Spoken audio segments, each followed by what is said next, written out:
तो क्या आप जानते हैं अगर वास्तविक संख्या में से परिमेय संख्या निकाल दिया जाए तो उसमें से क्या बचेगा? अगर नहीं तो चले जानते हैं इस वास्तविक संख्या के रहस्य को। देखिए क्वेश्चन हमारा 10वां है, यदि x बराबर ये दिया है ए बी सी डी, ठीक है, और y बराबर दिया है ए बी डी जी, तो निम्नलिखित ज्ञात कीजिए। सबसे पहले हमें ये ज्ञात करना है x माइनस वाई, ठीक है, x में हमें क्या करना है, y घटाना है। तो चलिए घटाइए। घटाने का नियम मैंने बताया था कैसे घटाया जाता है, तो सबसे पहले हम इसे लिख लेते हैं, ठीक है, माइनस कर देंगे, y का सेक्शन लिखिए। चलिए f b d और g ये है, ठीक है। अब देखिए घटाने वाला में क्या होता है, जो इसमें है ना वो इसमें नहीं होना चाहिए, ठीक है, जो इसमें है वो इसमें नहीं होना चाहिए, जो होगा वो आंसर है, ठीक है। देखिए इसमें a है, इसमें a है क्या, देखिए तो a नहीं है, तो हम कोष्टक में लिखेंगे a। इसमें देखिए b, b देखिए b है तो इसे छोड़ देंगे, ठीक है। c, तो c इसमें नहीं है, c लिखेंगे। d है क्या, हाँ जी, d यहाँ पे भी है, d यहाँ पे है, इसका आंसर क्या हो गया, a और c हो गया, ठीक है। इसी प्रकार से आपको x माइनस वाई करना है। तो दूसरा देख लेते हैं हम, y माइनस एक्स दिया है, तो चलिए इसका उल्टा कर देंगे हम, y माइनस एक्स करेंगे। y का मान देखिए क्या है, f b d g दिया है, ठीक है, माइनस x का लिखेंगे a b c d, a b c d। अब देखिए फिर से वही काम करना है, क्या करना है, सबसे पहले हम कोष्टक को लेंगे। देखिए अगर हम x माइनस वाई करते हैं ना, तो इस कोष्टक में जो होगा वो इसमें नहीं होना चाहिए, वही इसका आंसर होगा। और इसमें क्या है, f वाला में y वाला में जो इसमें होगा वो इसमें नहीं होना चाहिए, ठीक है। ये वाला आपका क्वेश्चन जो भी बच जाता है, जो भी अंक या जो भी संख्या बच जाता है ना, उसे आपको छोड़ते जाना है, ठीक है।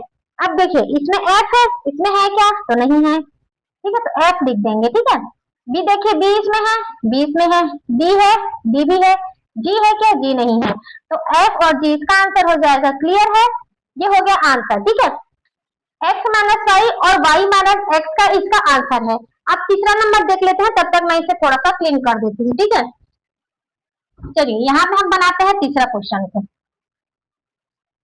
तीसरा क्या बोलते हैं, x इंटरसेक्शन y, ठीक है। तीसरा है हमारे पास x इंटरसेक्शन y, तो चलिए लिखिए, x का लिखेंगे क्या था, x का a b c d, a b c और d ये है, ठीक है, और इंटरसेक्शन का निशान लगाएंगे और y का लिखेंगे f b d g, ये हो गया, ठीक है। इंटरसेक्शन में क्या होता है, हमें दोनों में से क्या करना है, उभयनिष्ठ निकालना होता है, ठीक है, कॉमन निकालना होता है। मतलब इस कोष्टक में और इस कोष्टक में जो मेन होगा, मतलब जो सेम होगा उसे ही हमें लिखना है, बस ज्यादा कुछ दिमाग लगाने की जरूरत नहीं है। सेम सेम देख लेंगे, a है क्या, a नहीं है, b है क्या, हाँ जी b इसमें दिख रहा है, b इसमें भी दिख रहा है, तो सबसे पहले कोष्टक में लिखेंगे b, ठीक है। क्योंकि c देखिए, c है क्या, c नहीं है, d है क्या, ये d, और यहाँ पे d, तो ये हो गया d, ठीक है आंसर। इसमें आपको ये भी बोल सकता है, ठीक है, कि यूनियन निकालने के लिए a x यूनियन b निकालने के लिए बोल सकता है, तो इसमें जो होगा उसे इसमें भी होना चाहिए, ठीक है।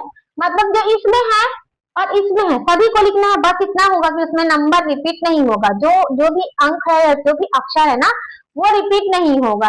ये होता है समुच्चय का, ठीक है, ये होता है आपका इंटरसेक्शन का, और ये होता है माइनस वाला। क्लियर है। नेक्स्ट क्वेश्चन, क्वेश्चन नंबर 11 कहता है, यदि r वास्तविक संख्याओं और q परिमेय संख्याओं का समुच्चय है तो r माइनस q क्या होगा। r क्या है, वास्तविक संख्या, तो वास्तविक संख्या क्या होता है भाई, वास्तविक संख्या हो जाएगा आपका परिमेय संख्या और अपरिमेय संख्या हो जाएगा, ठीक है, परिमेय और यहाँ पे अपरिमेय लिखना है, अपरिमेय संख्या, ठीक है, ये होता है r, मतलब वास्तविक संख्या होता है।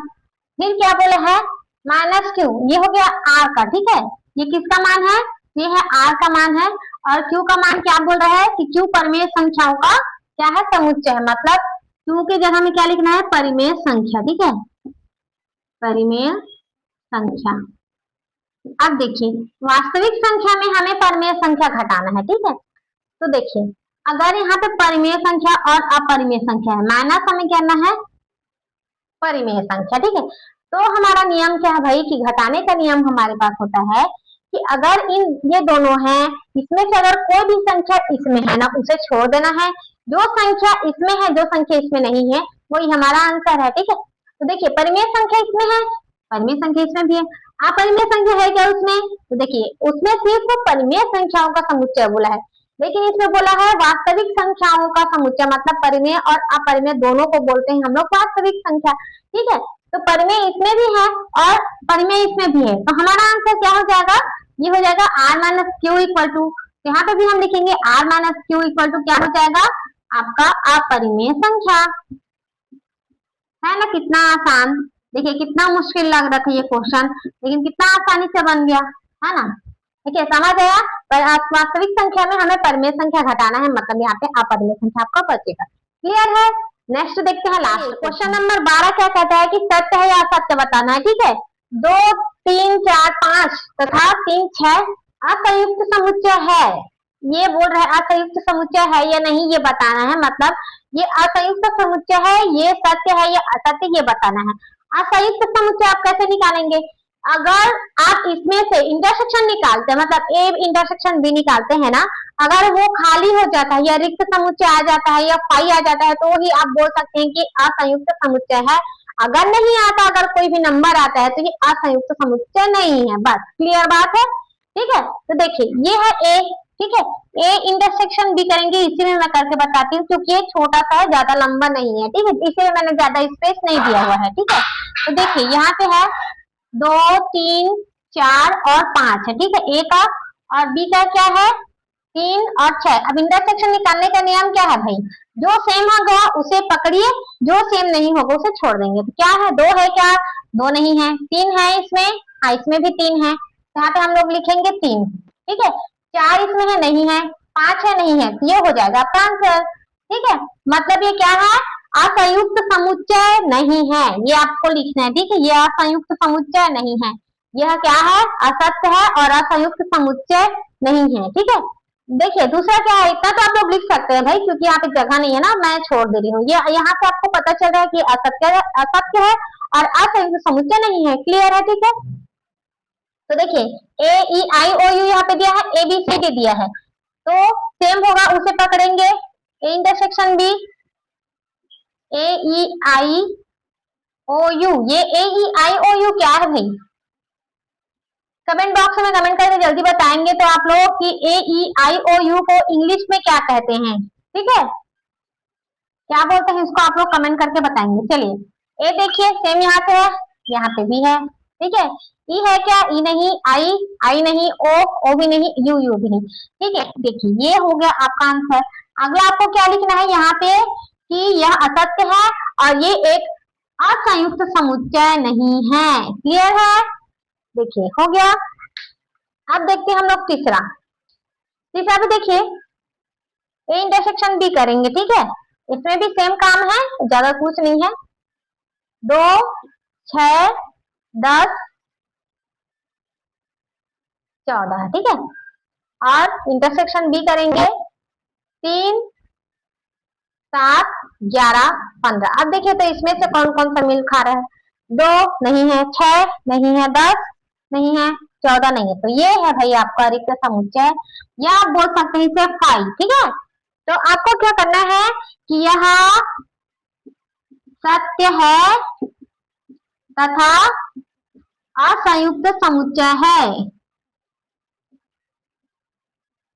ठीक है, ये है, ये आपको लिखना है सेम। ठीक है, खाली आता है तो वो सत्य है और असंयुक्त समुच्चय है। अगर नहीं आता है, कुछ भी भरा होता है खाली जगह में, तो वो क्या है? असत्य है और असंयुक्त समुच्चय नहीं है। ठीक है, क्या था देखेंगे last. A intersection B equal to क्या है? 2 6 10 है। ठीक है, इंटरसेक्शन करेंगे 3 7 क्या है? 11 ये है। चलिए क्या आने वाला है? 2 है, नहीं है, 6 नहीं है, 10 नहीं, तो ये भी खाली आ जाता है। ठीक है, यह हो सकता है 5। ठीक है, आपको सेम लिखना है, यह सत्य है और यह क्या है? असंयुक्त समुच्चय है। क्लियर हो गया? मैंने पढ़ाया वो समझ आया है या नहीं, आप लोग को कमेंट बॉक्स में कमेंट करके बताना है। तो आज का क्लास हम लोग यहीं पे खत्म करते हैं। अगले क्लास में हम देखेंगे अगला नेक्स्ट चैप्टर। ठीक है, या फिर आपका प्रश्नावली होगा, क्वेश्चन होगा, वो सभी हम लोग कल सॉल्व करेंगे। तब मिलते हैं अगली क्लास में, तब तक देखते रहिए, सीखते रहिए और मैथ्स रिवीजन करते रहिए। Thank you.